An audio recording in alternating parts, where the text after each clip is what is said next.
saying. Start now. I was saying that it's my little homemade, taken from different teachers and different books. Little homemade warm up that I don't do all the time, just once in a while. So I take this book, but I don't really do everything in the book. It's just I put my paper, my reminder of what exercises I do. So the first one is just to just let the air go very freely, and there's no tonguing, there's no vibrato, it's just a long note. I don't really care that much about the quality of the sound. It's really about just letting the air come out. So as I said earlier, you have to be careful not to go like this on your flute. It's you breathe in, then go, but then you do it on your flute.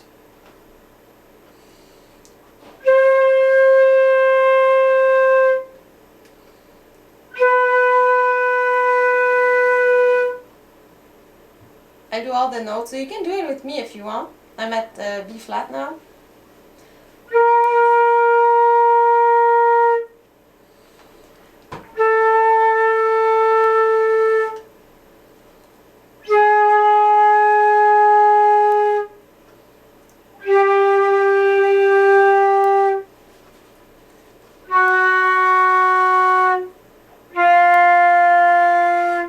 Now I can't do it, but I have the same type of exercise for the air.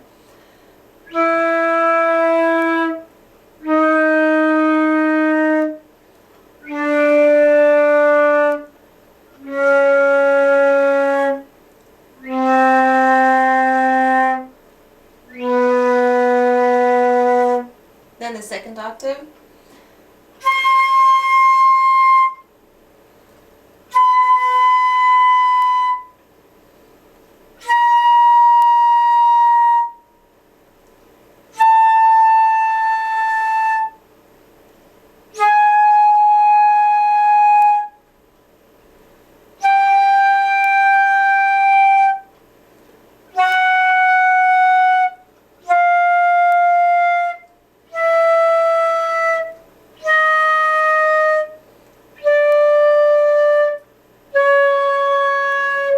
And then I'll take the high C sharp and I'll go all the way up.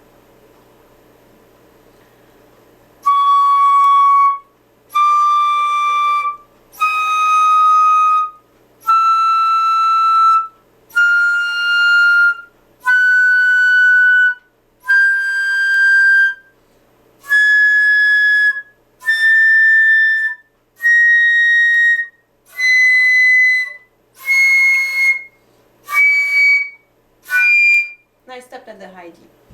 So that's it.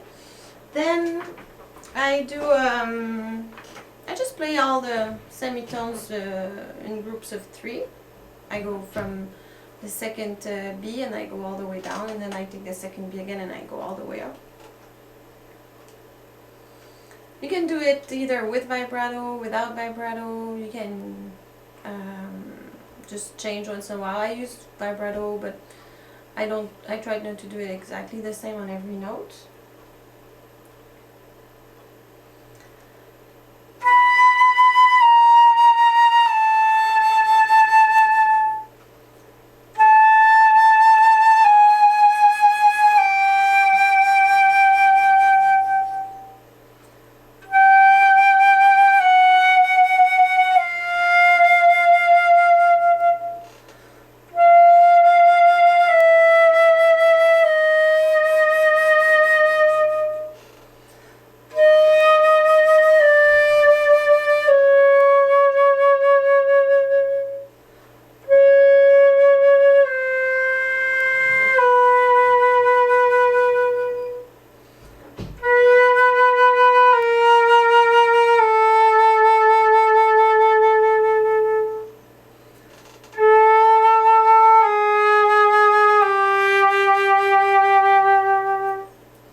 you use an Indian 6-hole flutes and bamboo.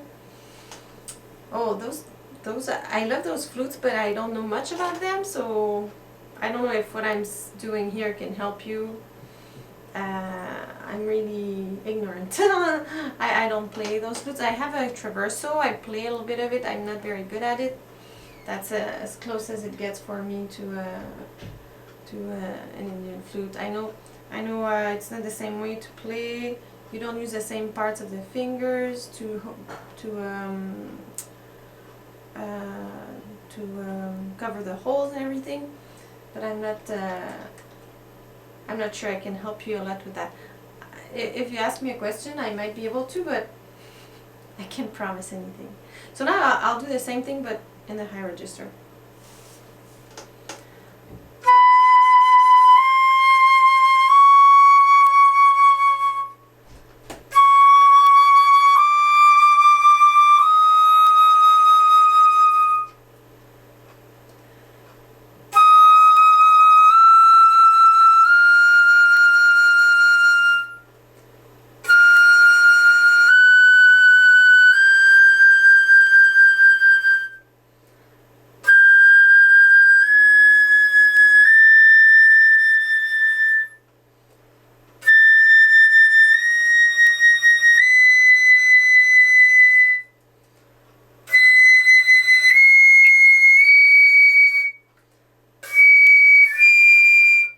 Last notes, they're not supposed to be super nice, they're not used much.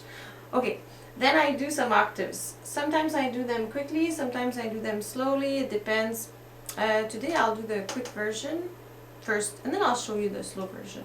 I alternate, so on my sheet I write octave slow or octave fast, and then the next time I do the other one. So the fast octaves, I practice them like this. I start with the second B, second octave B, or third octave if you have the low B. It's a bit confusing. And then I go down an octave, I come back up. Then I do the B flat, I go down an octave, I come back up. I do the A, and I do like that until I'm at the bottom of the flute, and then I come back up. So I'll show you. Maybe I should write those down. Yeah, I might write all that down. Okay. Make a PDF.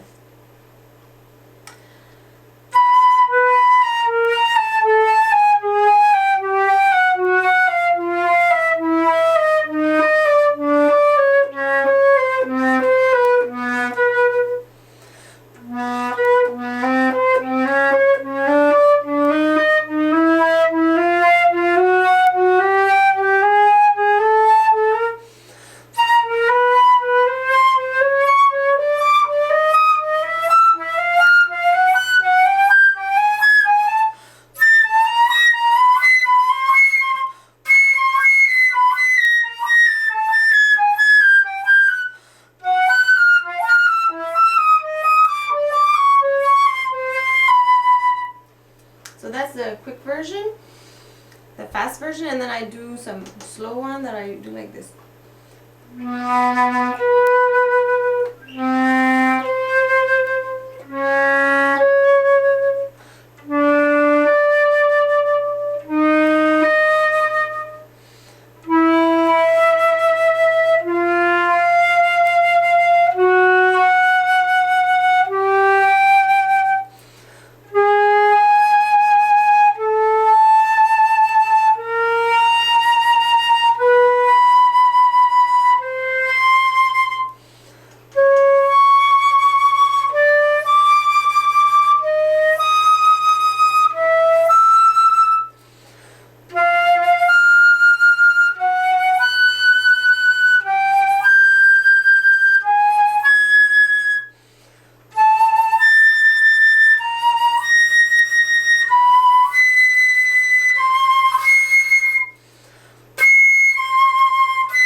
So as I said before, I don't practice both on the same day usually. I just do one and then I write it down that I did fast octaves, and then the next time I do slow octaves, and I alternate like that. Then I do chromatic scales, and it's a bit the same thing. Once I do it going up, and the next time I do it starting going down. So I'll do it going up this time.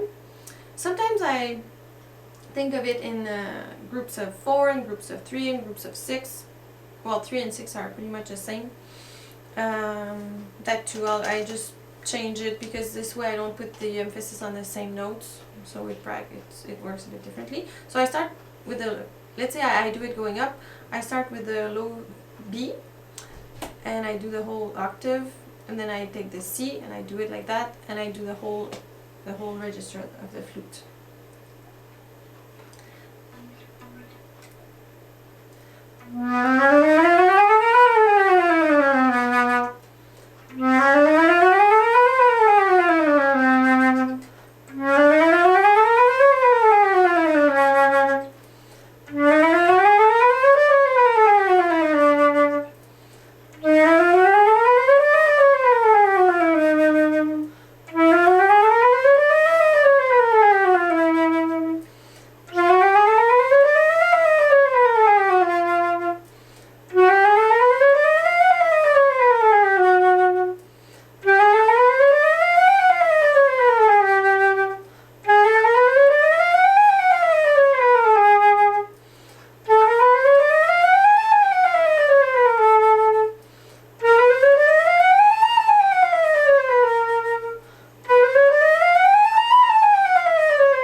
Six now.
So that's for the chromatic scales. Hello, you speak French? Oui, je parle français. Yeah, French is my first language, so if you have any question in French, just ask them.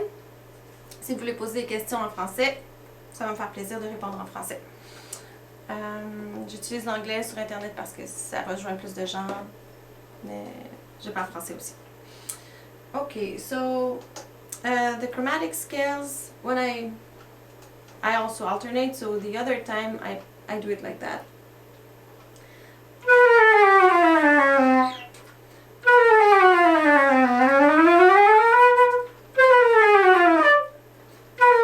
What am I doing?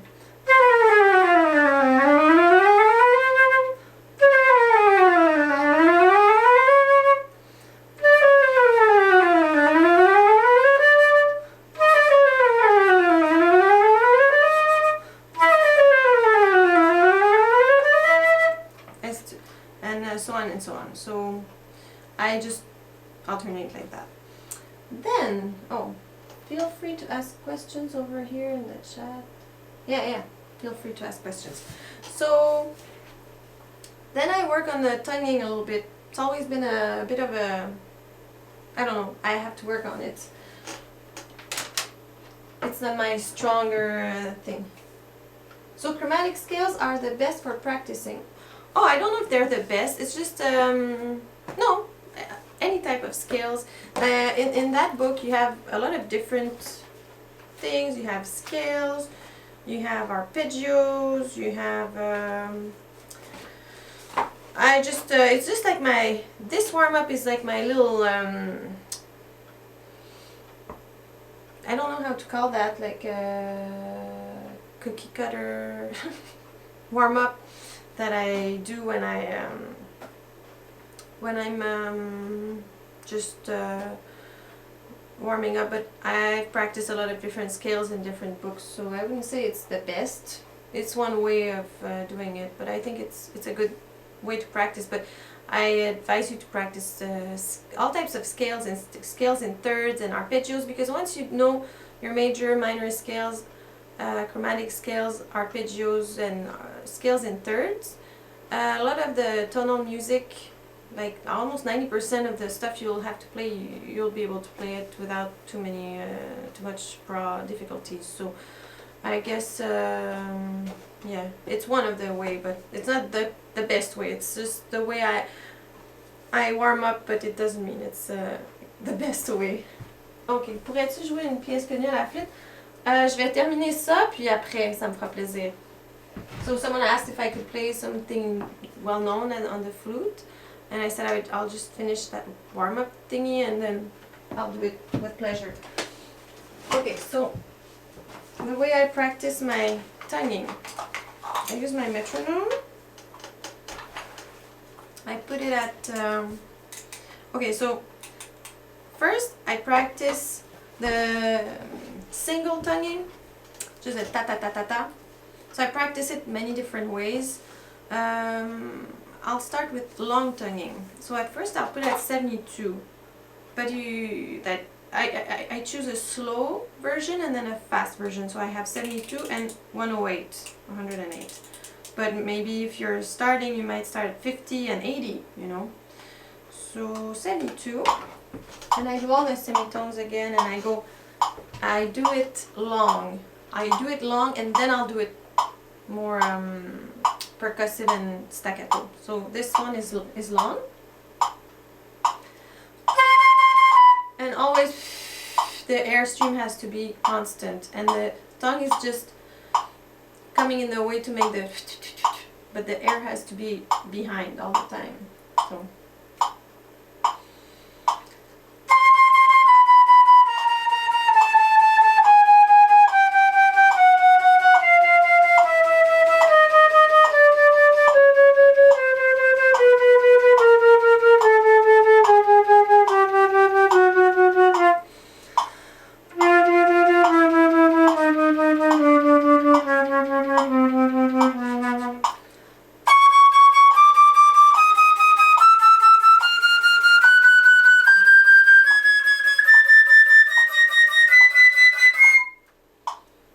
Then I put it at 108, I do it long again.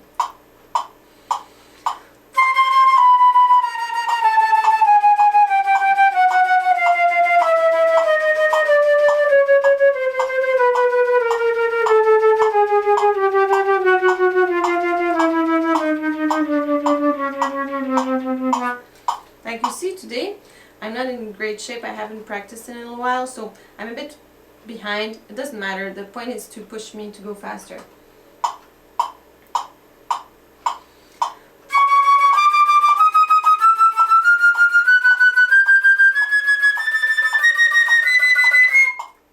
Then I do it again, but I do it with short tonguing.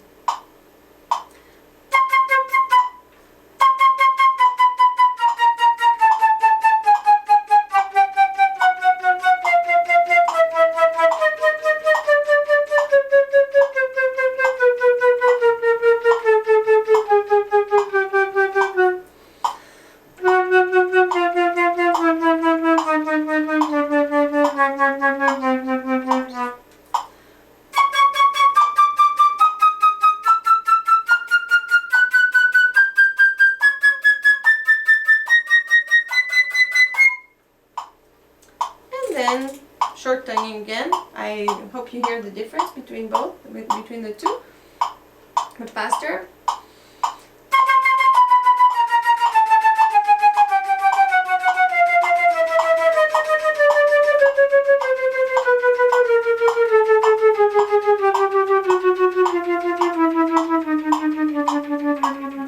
That's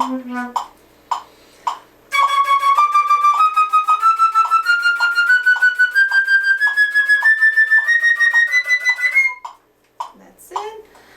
I was tonguing behind the teeth, but then I practiced between the lips like that. So as I said before in some videos or some live streams, when you tongue, it's not when it's not when you put the tongue, it's when you take it out that you have the, so it's not it's ta ta ta, it's taking it out. Like if you switch the way you think, it gets easier. Well, for me it got easier when instead of thinking of bringing the tongue forward, I was thinking more about bring it back. Bring it back is a moment where the sound is emitted. So I do it a bit slower because it's a slower tonguing. So I go at 60 and 88. So now I'll do it at 60. I'm a bit tired of that, so I'll do it twice each note instead of 4 times each note. Like you can mix it up the way you're comfortable with.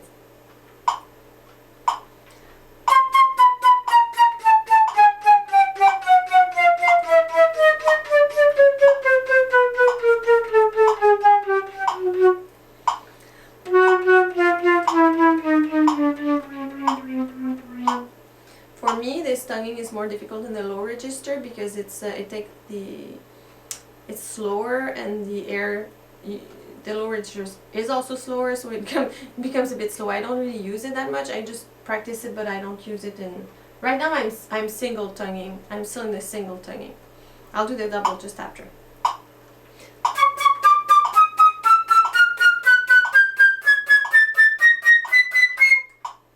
I do it at 80, all the way 88, single tonguing with it in between the two the lips.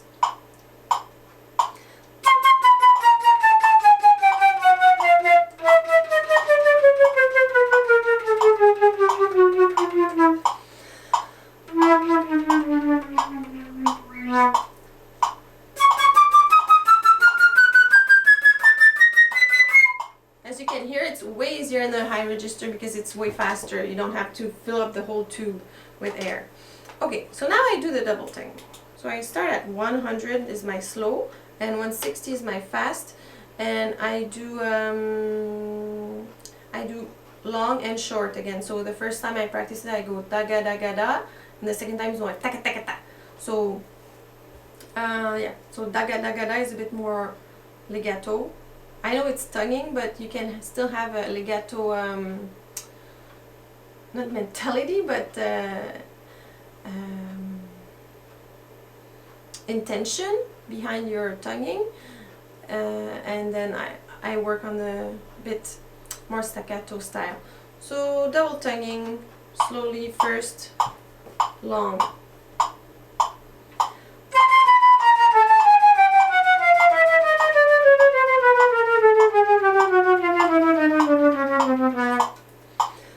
I can do 4 times each note, it doesn't really matter.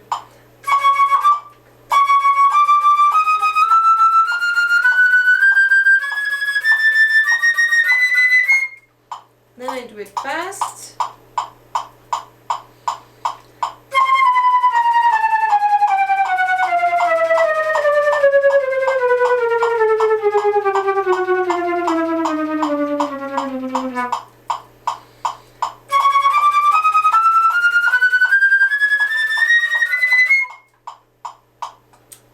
Do it again, but more staccato.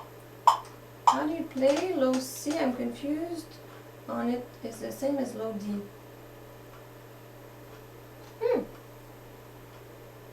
Okay, low C you do a low D, and you add those two here. So here is a D sharp. Here is C sharp, like D. Okay, D sharp. Do you see my fingers well? Okay, so D sharp, D, C sharp, C, B. Well, if you have a B foot, like I have a third one here, but a lot of flutes just stop there. Okay. Sachant que je compte commencer la flûte en 3... So, beautiful day. Oui, peut-être... Ah, si tu fais du saxophone, les doigtés se ressemblent, mais ça peut être difficile tout seul, dans le sens que des fois, on voit... Des fois, une personne va voir quelque chose, te le dire, puis avec un petit aide, tu vas pouvoir progresser beaucoup. Mais je crois qu'il y a quand même beaucoup d'informations sur YouTube qui peuvent t'aider. Peut-être qu'éventuellement, tu voudras participer à un festival ou un cours de maître ou aller prendre 2-3 cours avec un prof pour t'aider avec ça, mais tu peux quand même faire une partie par toi-même. Okay, so where was I? Oh, I was gonna do the double tonguing again, but more staccato.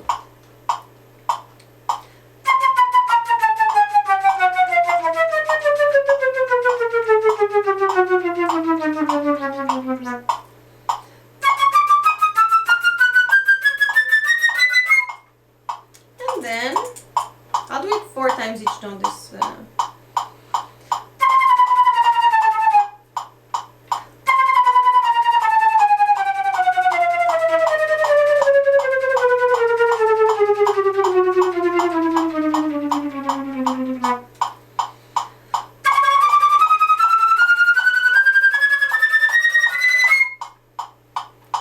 Triple tonguing, which is takata takata takata takata ta. Mine is hard to reach with my pinky. Clovado, are you do you have a normal C flute? Because you should be able to do it, except if you're short, but I'm not very tall and I can do it. Maybe it's the way you put your right hand on your flute that's a problem. Okay, so now, also beautiful day. If you want a piece, just maybe tu peux, tu parles français, mais peut-être que tu peux m'écrire ce que tu aimerais que je joue. Okay, now triple. So I start at 69. I do takata takata takata takata takata takata ta.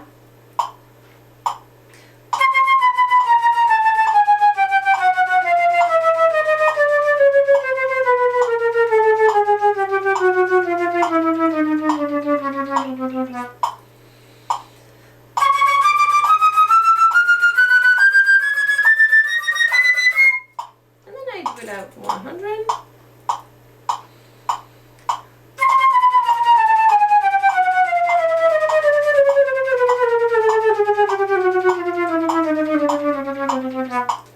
And sometimes I do 6 times. I know this time I just did 3. But I'll do 6 for going all the way up.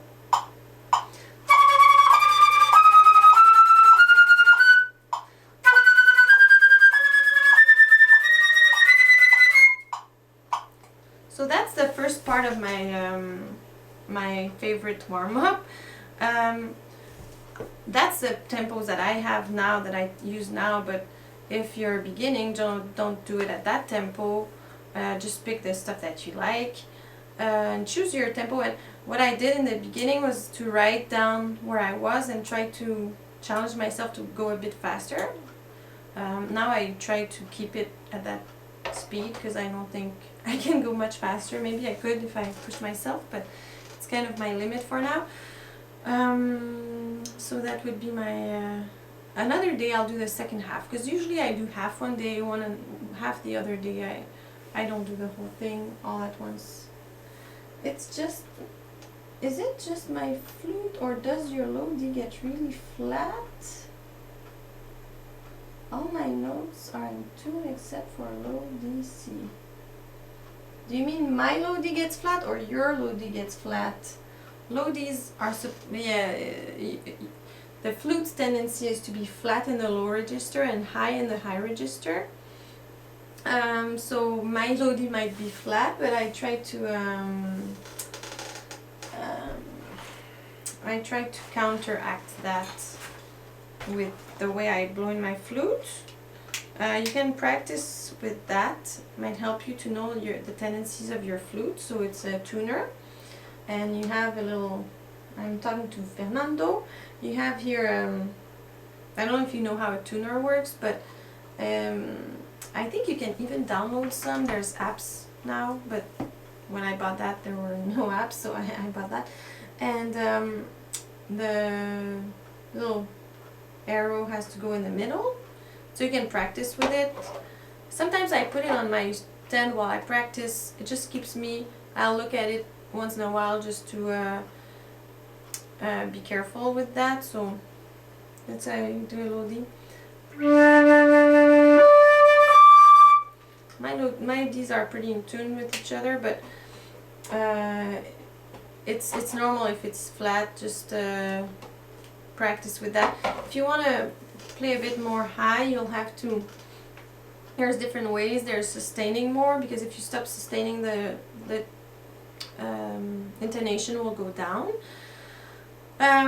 You can also change the angle of the airstream. If you put the airstream a bit higher, it's going to be a higher note. You can do that by many different ways. You can go with your chin like that. You can go with your head a little bit. There's also the angle here that might change, but try to have it very secure here. So next time I'll do a practice like that. I'll do the second half of my my routine, my warm-up, and I do a little bit of intonation work in that part. Okay, I don't have the part badinerie right now with me, and vol du bourdon, yeah, I think it's a good idea. Maybe I could record them eventually, but I'll check for badinerie. If someone else has a question, I'll answer it, and if not, I can play the beginning of badinerie by heart. Beautiful Day, je peux jouer le début de la badinerie, mais je sais pas tout par cœur. So I don't know it all by heart, but I can do the beginnings.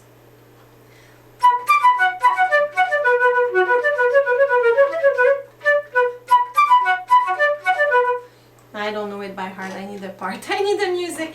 So it's a good idea. I might record it eventually, but the music is in my basement right now, so I think that's it. Thank you. So I'll still wait 1 minute. If there's no more questions, I'll call it a day and do the second half of that warm-up another day. Thank you.